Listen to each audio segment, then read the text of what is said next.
Buenas, ¿cómo están? Espero que se encuentren bien. Hoy vamos a estar viendo cuáles son los conocimientos en cuanto a Java, como para que vos puedas arrancar a buscar trabajo básicamente. Podríamos decir algo así como la ruta hacia tu carrera en Java. No sé, ya se me va a ocurrir un título. Arranquemos. Bueno, los conceptos van a estar en inglés, pero tranquilamente se entienden. Así que de última presta atención, pero van a ver que yo voy a estar escribiendo muchas cosas en inglés últimamente. Me ayuda a practicar mi inglés y también a ustedes a leerlos un poco. Pero los voy a estar diciendo en español. Con estos conocimientos básicos, ustedes ya van a poder arrancar a buscar trabajo básicamente. Así que vamos a arrancar qué cosas contemplar a la hora de estudiar. Bueno, vamos a arrancar con lo básico, algoritmos y estructura de datos. Esto es algo que no solo como desarrollador Java lo tenés que saber, sino seas full stack o manejes cualquier otro lenguaje de programación, básicamente. El algoritmo y estructura de datos es algo fundamental, entre otras cosas. Algoritmos puro y duro y conceptos de estructura de datos, básicos en Java. Después, Git. Git sí o sí es otra de las herramientas que tienen que manejar. Lo que vendrá a ser un workflow de Git, ¿sí? Manejo de ramas, todo por el lado de lo que es manejo de terminal, más que nada. Probablemente hay trabajos en donde van a poder usar alguna interfaz gráfica como la de GitHub, ¿sí? GitHub Desktop o alguna otra, Kraken, no me acuerdo de ninguna otra. Pero tratan de manejar terminales. Tratan de manejar terminales porque me ha pasado con juniors y con algún que otro semiseñor que al no estar acostumbrado a trabajar con terminal y surgir algún que otro problema a la hora de tratar de crear algún merge o algún pull request, se complica el hecho de lectura de errores o que la interfaz que está usando para generar los commits no funcione correctamente. Yo voy siempre a la segura, terminal, y me olvido de todo. Después, le puse después de algoritmos y estructura de datos Git porque es algo bastante fácil, algo que lo podés ya arrancar a mecanizar a medida que vas estudiando algoritmos y estructura de datos. Todo lo que tiene que ver con Git. Ahora después pasamos a lo que vendría a ser algo un poquito más complejo, que son los conceptos de programación orientada a objetos. Desde qué es un objeto, una interfaz, un concepto de clase abstracta, las diferencias que hay entre una interfaz y una clase abstracta, los distintos tipos de clases que puedes llegar a encontrar, como una clase estática, etc. Los conceptos es muy utilizado, te ayuda a estructurar programas, ¿sí? Te ayuda a entender inclusive programas, así que programación orientada a objetos es una de las materias que sí o sí lo tenés que tener dentro de tus habilidades básicas. Lo mismo con patrones de diseño. Patrones de diseños, como mínimo yo puse 3. Me parece que 3 es un número bastante bien. Singleton, ¿sí? ¿Para qué sirve el patrón de diseño y cómo se implementa? Inyección de dependencias y builder. Después, manejo de base de datos. Esa es otra de las cosas que un programador básico tiene que manejar. Y Java aún más. No SQL y SQL puse, porque actualmente se están usando las dos dentro de lo que es el mercado. Y es una lotería, entonces tenés que tener conocimiento de ambas. Yo recomiendo MongoDB y MySQL, ¿sí? Si van a estudiar MySQL, lleguen a la parte más avanzada de lo que son los conceptos de Store Procedures, básicamente. No se queden solamente con la parte de cómo hacer un join, sino vayan un poquito más. Por más que el Store Procedures en muchas empresas ya casi que ni se usan, pueden que tengan la mala suerte de que sí. Entonces tengan presente el concepto de cómo se genera un Store Procedure, cómo es que se corre un Store Procedure, ¿sí? Y en el lenguaje de base de datos que vayan elegidos. Si van a elegir SQL con Oracle, El Store Procedures de Oracle es el PL/SQL. El de Microsoft es Transact.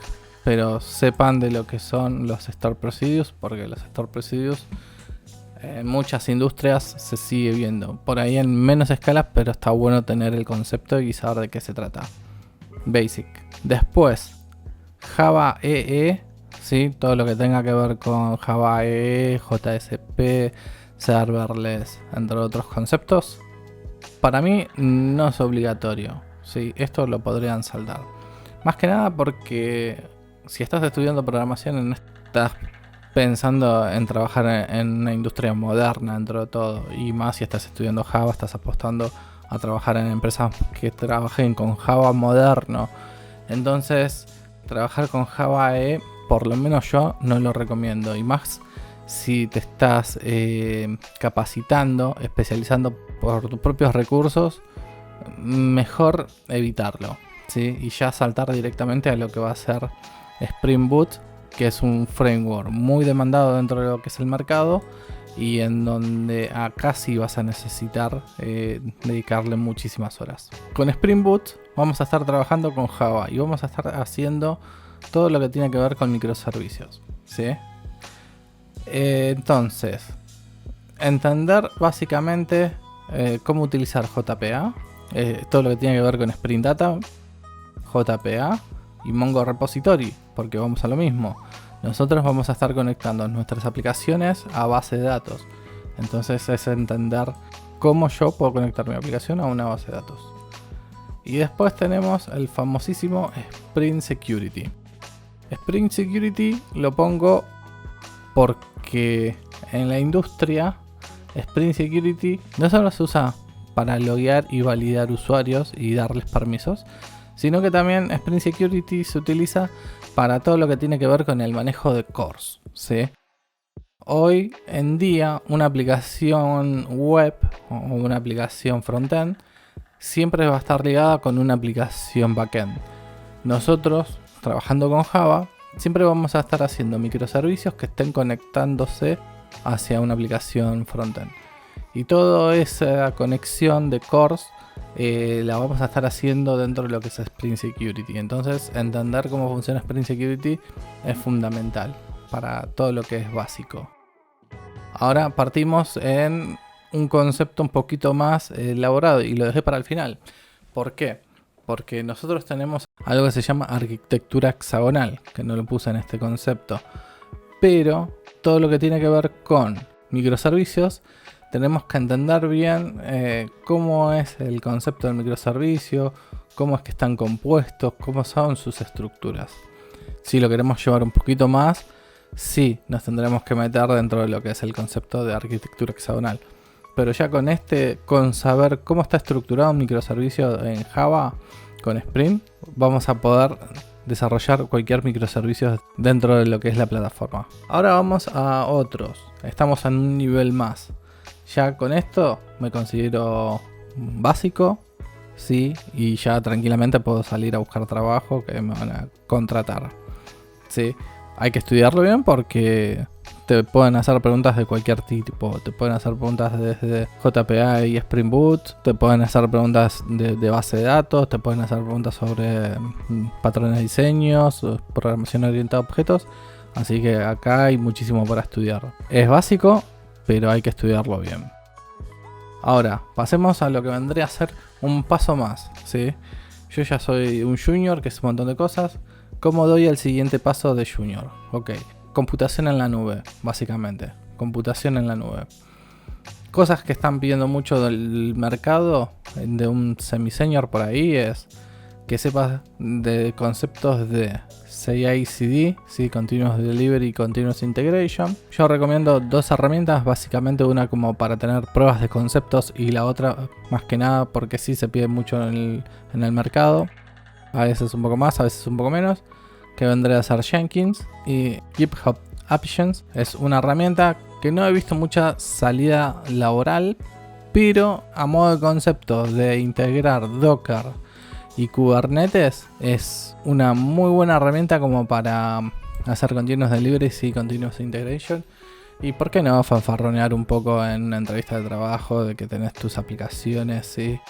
De conceptos, tus prototipos ya en una nube, ¿sí? Aplicando un poco de CI/CD con GitHub Actions. Jenkins es más usado, tiene una configuración un poco también parecida, pero es una herramienta que se usa bastante. Esto lo dejo en intermedio avanzado porque, dependiendo de cuántos conocimientos tengas de estas herramientas, de Jenkins, Docker y Kubernetes, vas a ser intermedio o avanzado.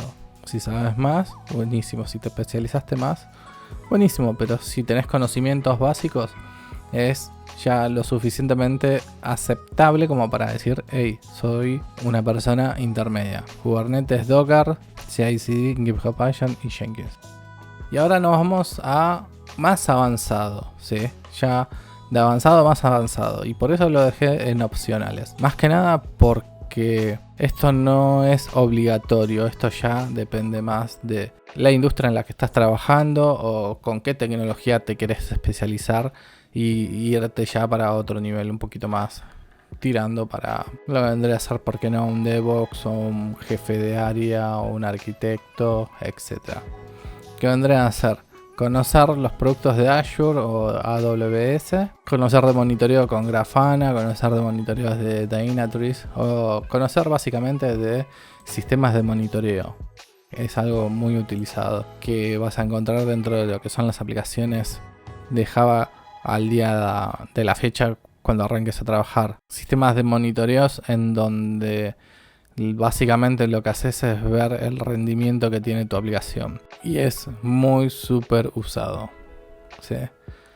En otras palabras, esto es básicamente lo que tenía para comentarles al día de la fecha. Si tenés algún comentario, duda, lo que sea, déjamelo en los comentarios. Y bueno, en la próxima sale otro video de Java, ¿sí? Hablando de los temas que ustedes estén interesados en los que yo hablo básicamente. Chau.